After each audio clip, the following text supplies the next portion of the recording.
بسم اللہ الرحمن الرحیم۔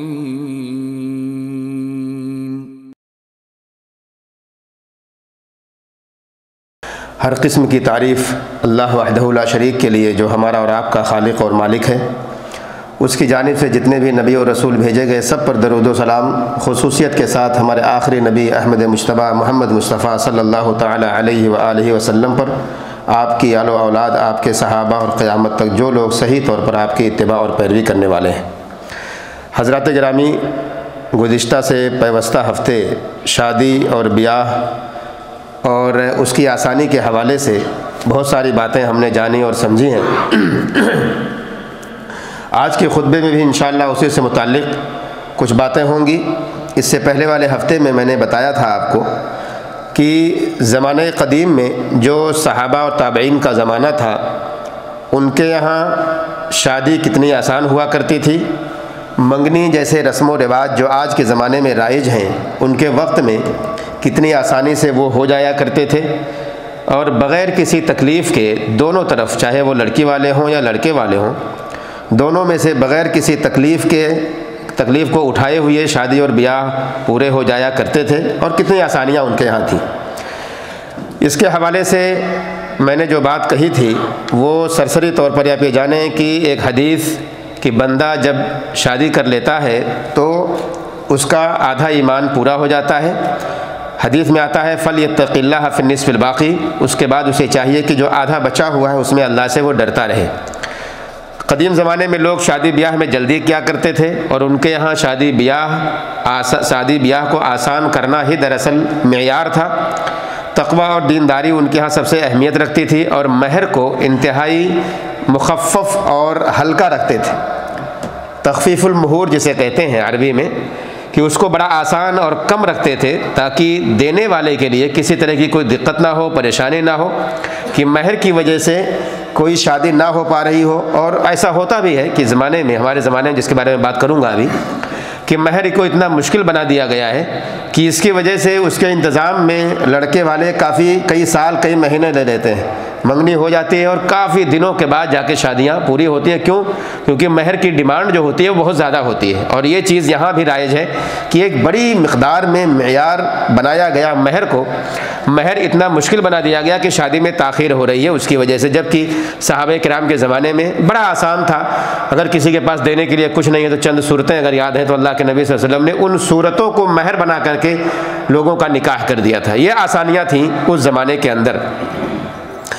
موجودہ صورتحال کے حوالے سے آج گفتگو کروں گا کہ موجودہ صورتحال کیا ہے ہمارے اور آپ کے اس زمانے کے اندر جس میں ہم اور آپ رہتے ہیں۔ شادیوں کو کتنا مشکل بنا دیا گیا ہے۔ اس سے پہلے دو حدیثیں آپ کے سامنے رکھوں۔ اللہ کے نبی محمد الرسول اللہ صلی اللہ علیہ وسلم کی حدیث آتی ہے، ترکت فیکم شیئین لن تضلوا بعدہما، کہ میں نے تمہارے درمیان دو چیزیں چھوڑی ہوئی ہیں، تم ان دونوں چیزوں کو پکڑے ہوئے کبھی گمراہ نہیں ہو سکتے۔ کتاب اللہ و سنتی، وہ ہے اللہ کی کتاب اور میری سنت۔ یعنی جب تک ایک مسلمان ان دونوں چیزوں کو پکڑا رہے گا اس وقت تک وہ گمراہ نہیں ہو سکتا، چاہے وہ گمراہی اس کی عملی گمراہی ہو، چاہے اس کی گمراہی اجتماعی یا معاشرتی گمراہی ہو، چاہے وہ دنیاوی زندگی کی گمراہی ہو یا دینی مسائل کے اندر گمراہی ہو، کبھی بھی گمراہ نہیں ہو سکتا انسان جب تک کہ وہ قرآن اور حدیث کو لازم پکڑے گا، اس کے اندر گمراہی نہیں آ سکتی۔ لیکن جیسے ہی ان دونوں کو وہ چھوڑنے لگے گا، اپنے آپ کو اس سے دور کر لے گا یا ان دونوں سے خود کو دور کر لے گا، تو لازم ہے گمراہی اس کا مقدر بنے گی، اور پھر وہ گمراہیوں کے دلدل میں وہ پھنستا چلا جائے گا۔ ایک حدیث یہ۔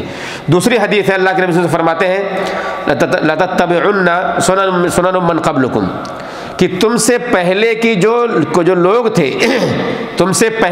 لوگ تھے، ان کی سنتوں کی تم اتباع کرو گے،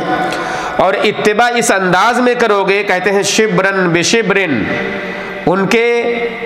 ایک ایک بالشت کے برابر، او ذراعن بذراعن، ایک ایک ہاتھ کے برابر بھی تم ان کی اتباع اور پیروی کرو گے۔ حتی لو سلکوا جحر ضب لسلکتموہ، یہاں تک کہ ان میں سے کوئی شخص اگر کسی گوہ کی سوراخ میں داخل ہوگا تو تم بھی انہی کے نقش قدم پر چلتے ہوئے تم اس سوراخ میں داخل ہو جاؤ گے۔ آگے فرماتے ہیں صحابہ نے پوچھا قالوا الیہود والنصارى، اے اللہ کے نبی صلی اللہ علیہ وسلم کیا اس سے مراد یہود و نصارہ ہے؟ یعنی یہود و نصارہ کی سنتوں پر عمل کر کے امت محمدیہ کے لوگ ان کے پیچھے چل کر کے اس طرح گمراہ ہوں گے کہ اگر وہ کسی سوراخ میں داخل ہونا چاہے یا ہو جائے تو امت محمدیہ کے لوگ بھی اس سوراخ میں داخل ہو جائیں گے؟ تو اللہ کے نبی صلی اللہ علیہ وسلم نے فرمایا فمن، جی بالکل وہی، اگر وہ نہیں تو کون ہے؟ نتیجہ یہ ہے کہ موجودہ صورتحال میں غرب اور شرق، چاہے وہ مشرقی لوگ ہوں چاہے وہ مغربی لوگ ہوں، دنیا کے جتنے بھی ایسے ممالک ہیں جو غیر مسلم ہیں اور ان لوگوں کے ہاں جو رسم و رواج رائج ہیں شادی بیاہ کے معاملے میں،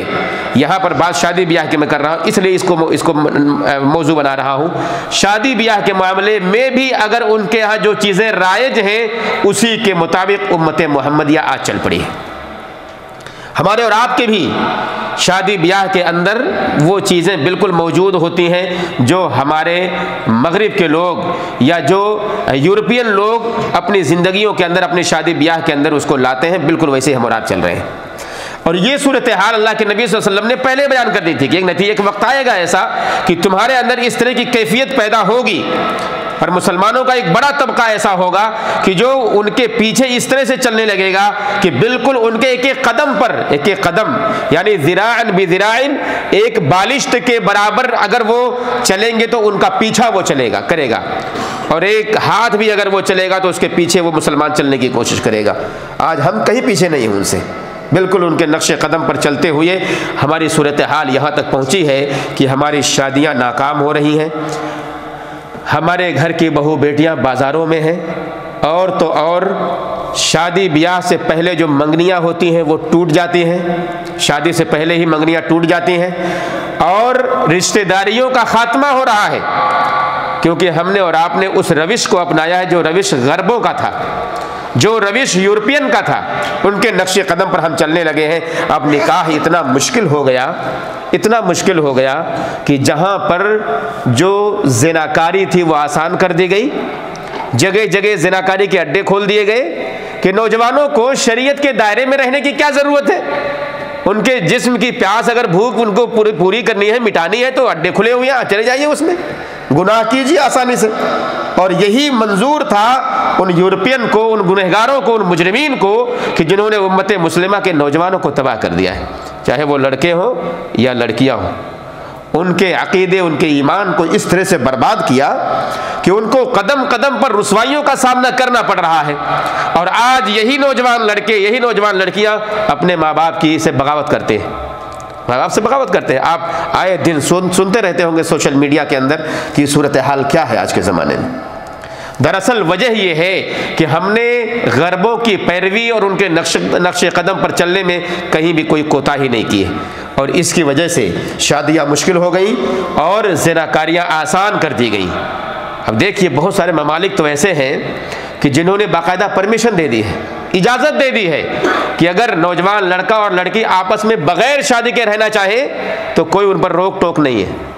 کوئی روک ٹوک نہیں ہے، نہ ماں باپ ان کی مخالفت کر سکتے ہیں اور نہ ہی ان کے رشتہ دار ان کی مخالفت کر سکتے ہیں، نہ ہی کوئی پڑوسی کچھ بول سکتا ہے، وہ آزاد ہے کیونکہ وہ اب جوان ہو چکے ہیں۔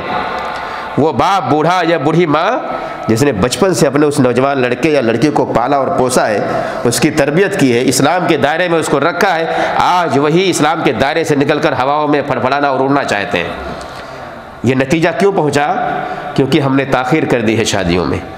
ہم نے نکاح کو مشکل بنا دیا ہے، آسان نہیں کیا ہے، نکاح اتنا مشکل کر دیا ہم نے کہ اس طرح کے سارے حدود اور قیود کو توڑ کر یہ نوجوان نسل بربادی کی طرف بھاگنے کے لیے بالکل تیار ہے۔ آخر ایسا کیوں ہوا ہے؟ یہ شادیاں مشکل کیوں ہو گئیں اور مشکل کے نتیجے میں یہ ماحول کیوں بن گیا ایسا؟ اس کے بہت سارے وجوہات ہیں۔ شادیاں مشکل یہ ہوئیں، جو پہلا سبب علماء بیان کرتے ہیں وہ یہ ہے کہ جو اولیاء امور ہیں، جو ان کے ذمہ داران ہیں، چاہے وہ لڑکی کے والد ہوں، لڑکے کے گھر والے ہوں، انہوں نے اس پر توجہ نہیں دی، یا دوسرے معنوں میں یہ کہیں کہ شادیوں میں تاخیر کی، شادی میں تاخیر کی، وقت ہو گیا، بالغ ہو گیا بچہ یا بچی تو اس کے نکاح میں ہم نے جلدی نہیں کی، اور وجہ کیا بنی تاخیر کی؟ تاخیر کی کئی ایک فہرست ہے، لمبی فہرست ہے تاخیر کیوں ہوئی۔ ایک تو کہا لڑکے والوں کو لالچ ہو گئی کہ ہمیں ایسا رشتہ چاہیے کہ جو بھرپور جہیز لے کر لانے والی لڑکی ہو، اس کے گھر میں ایسی فقر اور ایسا فقر ہے، ایسی غربت ہے کہ بیچارہ وہ در در ٹھوکریں کھا رہا ہے، مر رہا ہے کہ اگر ایک لڑکی کی شادی ہوگی میرے لڑکے کی تو لڑکی جب آئے گی تو دولت کی بہتات اس کے گھر کے اندر ہو جائے گی، وہ فقیری اور بھیک مانگتا ہے جا کے لوگوں کے سامنے، ایسے بھیک مانگتا ہے، بھیک کہ 2 4 10 لاکھ دے دو، وہ بھیک دے دو مجھے کہ میرے بیٹے کی شادی ہو تو وہ بھیک کے ذریعے اپنے گھر میں مالداری لے آؤں، نعوذ باللہ۔ یہ مسلمانوں کی صورتحال ہے، معاف کیجیے گا۔ بھیک کٹورا لے کے دوڑتے ہیں لوگ اپنے بیٹے کے رشتے کے لیے کہ بھیک میں 10 20 لاکھ 50 لاکھ دے دو تاکہ میرے گھر کی روزی اس طرح بڑھ جائے کہ جو غربت اور فقر میں جی رہا ہوں مالداری کی طرف میں چلے جاؤں۔ یہ بھکاری کی ادا لوگ لے کر گھوم رہے ہیں، اپنے آپ کو بھکاری کی شکل میں لوگ بنائے گھوم رہے ہیں۔ اسی وجہ سے وہ لڑکا جو اگر دیندار بھی بیچارہ ہے تو اس کی شادی میں تاخیر ہو رہی ہے، سب سے پہلی وجہ تاخیر کی۔ اور تاخیر یہ لوگ جان بوجھ کے اولیاء امور جو ذمہ دار ہیں وہ اس لیے بھی کرتے ہیں کیونکہ وہ انتظار کرتے ہیں کہ کوئی ایسی لڑکی گھر کے اندر آئے کہ جو پڑھی لکھی یا تو ہو یا نوکری پیشہ لڑکی ہو، اور جب وہ نوکری کہیں کرے گی کسی ایسی جگہ پہ جہاں سے بہت ساری امیدیں ہوں گی، چاہے وہ سرکاری نوکریاں ہوں، پرائیویٹ سیکٹر میں ہوں، کہیں سے بھی جب وہ نوکری کرے گی تو بہت سارے پیسے میرے گھر کے اندر آئیں گے، دولت آئے گی۔ ایک یہ بھی بنیادی وجہ ہے کہ لوگ اس کے تلاش میں وقت گزار دیتے ہیں اور تاخیر اتنی ہو جاتی ہے کہ لڑکے کی عمر نکل جاتی ہے اور لڑکی بھی گھر میں بیٹھے بیٹھے بوڑھی ہو جاتی ہے۔ ایک وجہ یہ بھی ہوتی ہے کہ کبھی کبھار ایک تصور یہ ہوتا ہے کہ میرے لڑکے کی شادی کسی چودھری یا خان یا فلاں برادری کے اندر ہو، دوسری برادری مجھے منظور نہیں ہے، وہ مقام ملے گا، وہ منصب، اگر میں تھوڑا سا نچلے طبقے کا ہوں تو معاشرے کے اندر میرے سر کو تھوڑا اونچائی مل جائے گی اور لوگ مجھے پہچاننے لگ جائیں گے۔ ایک وجہ یہ بھی ہوتی ہے تاخیر کی، اور اسی انتظار میں تاخیر ہو جاتی ہے، وقت نکلتا جاتا ہے۔ اور ایک وجہ اور ہے موجودہ نظام تعلیم بھی، معاف کیجیے گا،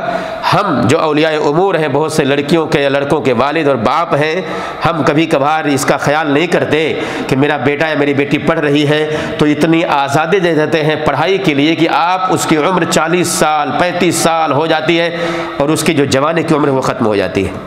اس کے اندر جو احساسات ہیں وہ مرنے لگتے ہیں، وہ ختم ہو جاتے ہیں، اور ایک وقت آتا ہے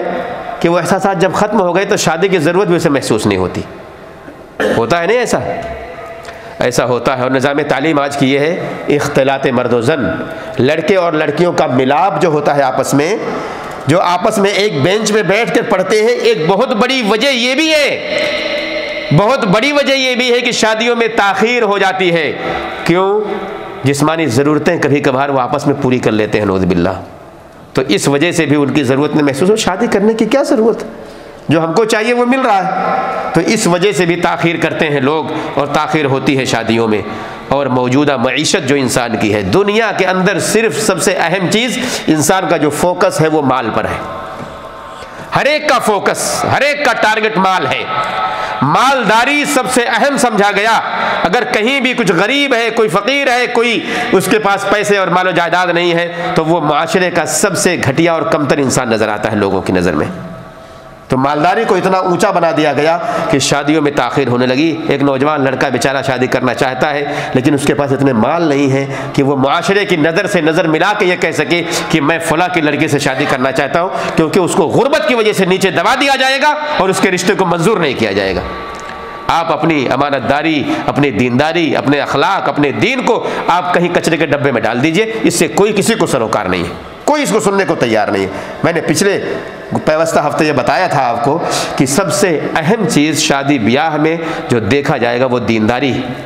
جس کے بارے میں انشاءاللہ منگنی کے حوالے سے میں گفتگو کروں گا اگلے خطبے میں، تو اس میں پوری تفصیل آپ کو بیان کروں گا کہ کیسے انتخاب ہونا چاہیے اور کیسے شادی کے تعلق سے ہمیں اور آپ کو حساس ہونا چاہیے۔ اور ایک وجہ تاخیر کی یہ بھی ہوتی ہے کہ اولیاء امور جو ہیں، ماں باپ یا رشتہ دار یا ذمہ داران لوگ تاخیر اس لیے بھی کرتے ہیں کیونکہ انہیں جائز طریقے سے مناسب رشتہ نہیں ملتا ہے۔ ایسا بھی ہوتا ہے، کبھی کبھار اچھی رغبت ہوتی ہے، چاہت اچھی ہوتی ہے کہ اچھا لڑکا ہمیں مل جائے، لڑکے والے سوچتے ہیں اچھی لڑکی ہمیں مل جائے، مگر انہیں وہ رشتے نہیں ملتے ہیں۔ لڑکا اگر ہے تو کہیں نشے کا عادی ہے، لڑکا اگر ہے تو ناکارہ ہے، لڑکا اگر ہے تو غیر دیندار ہے، لڑکا اگر ہے تو اس کے اندر کھانے کا کوئی ذریعہ اس کے پاس نہیں، کچھ کرتا نہیں ہے، گھومتا ہے، خالی آوارہ گردی کرتا ہے۔ لڑکیوں کو آپ دیکھیے تو نماز نہیں پڑھتی ہے، لڑکیوں کو آپ دیکھیے تو ماں کی نافرمانی کرتی ہے، لڑکیوں کو آپ دیکھیے تو آزاد خیال کی ہے، گھومتی ٹہلتی ہے، کہیں بھی کسی کے ساتھ بھی دنیا بھر کے رشتے اور دنیا بھر کی دوستیاں بنا کے رکھی، وغیرہ وغیرہ۔ اس طرح کی چیزیں جب سامنے آتی ہیں تو پھر لڑکے والے یا لڑکی والے دونوں کے اندر یہ جذبہ ہوتا ہے کہ تھوڑی تاخیر ہو جائے کوئی بات نہیں، ہم لیکن اگر شادی کریں گے تو انشاءاللہ اچھے گھر کے اندر کریں گے، تو اس وجہ سے بھی تاخیر ہوتی ہے۔ یہ پہلی وجہ ہے کہ شادی بیاہ کو مشکل اس لیے بھی بنا دیا گیا کیونکہ اولیاء امور نے جو ذمہ داران تھے ان کی طرف سے شادی میں جلدی نہیں کی گئی۔ دوسری وجہ عام طور پر یہ بھی ہوتی ہے کہ منگنی اور شادی بیاہ کے احکام کی جہالت، ان سے جاہل ہیں لوگ، ان کے بارے میں پتہ ہی نہیں کہ شادی بیاہ کیسے ہوتے ہیں، رشتے کیسے ہوتے ہیں، منگنیاں وغیرہ کیسے کی جاتی ہیں، اس سے جہالت ہے لوگوں کے یہاں، جبکہ ہونا یہ چاہیے۔ اللہ کے نبی صلی اللہ علیہ وسلم فرماتے ہیں فَاظْفَرْ بِذَاتِ الدِّينِ، دینداری کو ترجیح دی جائے، جس کے بارے میں مکمل طریقے سے انشاءاللہ میں خطبہ آپ کے سامنے رکھوں گا۔ جس نے رشتہ بھیجا ہے اس کے بارے میں مکمل جانکاری لینا، لوگوں کو پتہ ہی نہیں ہوتا ہے کہ رشتہ اگر آیا ہے کسی لڑکی کا یا لڑکے کا تو ان کے حوالے سے ہمیں معلومات لینی چاہیے۔ اللہ کے نبی صلی اللہ علیہ وسلم کے زمانے میں بھی اس طرح سے صحابیات ہوتی تھی، صحابیات باقاعدہ اگر کسی نے ان کے پاس رشتہ بھیجا ہے تو ان کے بارے میں معلومات لینے کے لیے نبی کے پاس آتی تھی کہ اللہ کے نبی صلی اللہ علیہ وسلم فلاں کی طرف سے مجھے رشتہ آیا ہے تو میں کیا کروں، اس سے نکاح کروں یا نہ کروں، شادی کروں یا نہ کروں، تو اللہ کے نبی صلی اللہ علیہ وسلم صاف صاف بتا دیتے تھے۔ اگر کوئی عیب ہے، کوئی خرابی ہے تو بھی اس کے بارے میں گفتگو، اور کوئی اچھائی ہے تو اچھائی کو بتا کر کے اور کہہ دیتے ہیں کہ فلاں آدمی سے نکاح کر لو۔ تو یہ کوئی عیب کی بات نہیں ہے۔ اگر ہمارے پاس بھی کوئی آئے پوچھے کہ مولوی صاحب فلاں کے بیٹے سے میں شادی اپنے بیٹی کی کرنا چاہتا ہوں، تو مولوی صاحب کو یہ نہیں کہ اس کے عیب کو چھپا کر کے کہہ دیں کہ بھائی آپ کر لو، اچھی لڑکی ہے، یا آپ مت کرو، ایسا ہے ویسا ہے، نہیں، جو حقیقت ہوگی اس حقیقت کو بتانا مولوی صاحب کی یا آپ کی بھی ذمہ داری ہے۔ آپ بتائیے، کوئی مشورہ لے رہا ہے تو اگر اس آدمی کی غیبت کرنے کی ضرورت پڑے جس کے بارے میں مشورہ لیا جا رہا ہے تو وہ غیبت جائز ہے، غیبت وہاں پر جائز ہے، کیونکہ وہ غیبت نہیں ہوگا بلکہ انفارمیشن ہوگی، اور آپ کو اس کے لیے بتانا ضروری ہوگا۔ اگر آپ نہیں بتائیں گے تو آپ ایسی صورت میں گنہگار ہو جائیں گے، کیونکہ آپ ایک چیز کو چھپانے والے ہو جائیں گے جس کا علم آپ کو تھا، آپ نے بتایا نہیں۔ تو اگر کوئی آپ سے مشورہ لیتا ہے، پوچھتا ہے کہ بھائی فلاں کے لڑکے سے میں شادی کرنا چاہتا ہوں اپنے لڑکی کی، یا اپنے بیٹے کی شادی فلاں کی لڑکی سے کرنا چاہتا ہوں، تو آپ کی ذمہ داری ہے کہ آپ جانتے ہیں اگر اس کی حقیقت کیا ہے تو آپ بالکل آگاہ کیجیے، بتائیے اس کو صاف صاف، اس میں کوئی غیبت نہیں ہوگی، کوئی برائی نہیں ہوگی۔ اور ہمیں چاہیے کہ منگنی کے احکام سے مکمل طریقے سے واقفیت رکھیں۔ شریعت نے ہمیں اجازت دی ہے کہ ہم اور آپ جانیں سب سے پہلے کہ منگنی ہوتی کیسے ہے اور منگنیوں کا اہتمام کیسے ہونا چاہیے۔ آج کے زمانے میں، موجودہ زمانے میں بہت سارے ایسے لوگ ہیں جو اپنی ذہنی دیوالیہ پن کے ایسے شکار ہیں کہ اگر کہیں منگنی ہو گئی تو لڑکے اور لڑکیوں کو تنہا چھوڑ دیتے ہیں، بالکل آزاد چھوڑ دیتے ہیں کہ جاؤ اب منگنی ہو گئی، گویا کہ رشتے میں بچ چکے ہو۔ بالکل نہیں، منگنی یہ پہلا اسٹیپ ہے شادی تک پہنچنے کا، نکاح تک پہنچنے کا۔ اللہ کے نبی صلی اللہ علیہ وسلم کی حدیث آتی ہے الا لا یخلون رجل بامرأۃ، الا لا یخلون رجل بامرأۃ الا کان ثالثهما الشیطان، خبردار تم لوگوں میں سے کوئی بھی مرد کسی بھی عورت سے تنہائی میں نہ ملے، اس لیے کہ ان دونوں کے درمیان تیسرا کون ہوتا ہے؟ شیطان ہوتا ہے، یاد ہے؟ اور شیطان اگر درمیان میں ہوگا تو کوئی اچھی باتیں نہیں ہونے دے گا وہ۔ آج کل مجھے اس کے بارے میں بتانے کی ضرورت نہیں، آپ سب جانتے ہیں، سب دیکھتے ہیں سوشل میڈیا کے وقت میں کیا کیا ہوتا ہے سوشل میڈیا کے اوپر، اور اس کے بارے میں انشاءاللہ باتیں آگے ہوں گی۔ میں نے کہا اب موجودہ صورتحال یہ ہے کہ شادی اور مشکل کر دیا گیا، لڑکے اور لڑکیوں نے خود اپنی مرضی کے مطابق اپنے رشتے ڈھونڈنے شروع کر دیے۔ دیکھیے، ہم نے جب تاخیر کی، اس میں ہم نے جب اصول اور ضابطے کا پاس نہیں رکھا تو ہمارے لڑکوں نے اپنے خود رشتے ڈھونڈنے شروع کر دیے، خود اپنے رشتے ڈھونڈنے شروع کر دیے، اولیاء امور کی ضرورت ہی نہیں رہ گئی، اور صورتحال یہاں تک پہنچی کہ ساری خاندانی شرافت کہیں کوڑے کے ڈبے میں ڈال دی گئی، آپ کی عزت کو نیلام کر دیا گیا سرے بازار، ہمارے اور آپ کے سر کو کٹا دیا گیا، ہماری ناک کو نیچا کر دیا گیا، اور ہم نے اپنے اس پیار بھری محبت جو ہم نے اپنے بچوں کو دی تھی، وہی بچے ہمارے باغی بن گئے، ہمارے خلاف اٹھ کھڑے ہوئے اور اپنی مرضی کے مطابق شادیوں کے لیے آمادہ ہوئے۔ ٹھیک ہے ان کے حقوق ہیں، وہ جانتے اور سمجھتے ہیں، مگر رسوا کرنے کا حق کسی کو نہیں شریعت میں کہ رسوا کر دیا جائے ماں باپ کو۔ بالکل اگر شریعت نے آپ کو پرمیشن دی ہے، اجازت دی ہے کہ آپ اپنی مرضی کے مطابق رشتے کر سکتے ہیں، مگر ایسا کہیں بھی نہیں ہے کہ آپ اس طرح سے رسوا کر کے گھروں سے بھاگیں، اپنے ماں باپ کو ذلیل کریں، رسوا کریں اور اپنے گھر کو خیر بات کہہ دیں، نعوذ باللہ۔ بالکل بھی شریعت نے اجازت نہیں دی ہے۔ کہا اللہ کے نبی صلی اللہ علیہ وسلم کی حدیث آتی ہے، اَيُّمَّ امْرَأَةٍ نَكَحَتْ بِدُونِ إِذْنِ وَلِيِّهَا فَهِيَ زَانِيَةٌ، او کما قال النبی صلی اللہ علیہ وسلم، کوئی بھی عورت جس نے اپنے بغیر ولی کی اجازت کے نکاح کیا تو وہ عورت زانیہ ہے، بلکہ ایک روایت میں فَهُوَ باطل، وہ نکاح باطل ہے، اس کا شمار ہی نہیں ہوگا۔ آج کے زمانے میں دیکھیے یہ کورٹ میرج وغیرہ سسٹم چلا ہوا ہے، کون نہیں جانتا ہے اسے، ہر کوئی اس سے واقف ہے، اور دہائی یہ دی جاتی ہے کہ بچے اگر جوان ہو گئے تو آزاد ہو گئے۔ انہیں شریعت نے اتنا آزاد نہیں کہ اپنے ماں باپ کو رسوا کریں، بالکل آزادی نہیں اتنی کہ جب چاہیں اپنی مرضی سے جہاں جاہیں بھاگ کے جائیں اور شادیاں کر لیں۔ تو یہ صورتحال پہنچی کب؟ جب ہم نے اور آپ نے شادی بیاہ کی مصلحتوں کو نظر انداز کیا، لوگوں کی ضرورتوں کو ہم نے سمجھا ہی نہیں، اپنے بچوں کی ضرورتوں کو ہم نے سمجھا ہی نہیں۔ جب اس میں تاخیر ہوئی، لیٹ ہوا، جب شریعت کے مقاصد کو ہم نے جانا ہی نہیں، تب جا کر کے یہ صورتحال پیدا ہوئی کہ آج بغاوتوں پر لوگ آمادہ ہوئے بچے، اور پھر ہمارے اور آپ کے سر کو نیچا کیا گیا، ہمیں معاشرے کے اندر، ماحول کے اندر رسوا کر دیا گیا۔ اور آگے تیسری بات اس کے حوالے سے یہ ہے کہ آج ایک چلن جو بنا شادی اور بیاہ کے اندر، جو خرابی آئی وہ ہے بارات اور جہیز کا تصور۔ باراتیوں کی ایک بڑی تعداد، ایک بڑا لشکر لے کے، ایک فوج لے کر کے لڑکے والے جب لڑکی والوں کے گھر پر پہنچتے ہیں، اللہ کی پناہ آپ دیکھیے،